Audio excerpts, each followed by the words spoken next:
Hello everyone.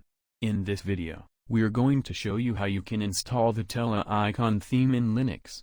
First, you will need to download the folder for the Tela icon theme from GitHub.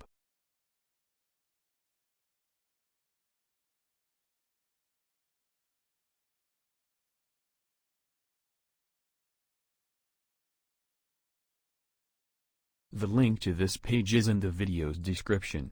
Once the download is complete, extract the zip file you just downloaded, and open the folder.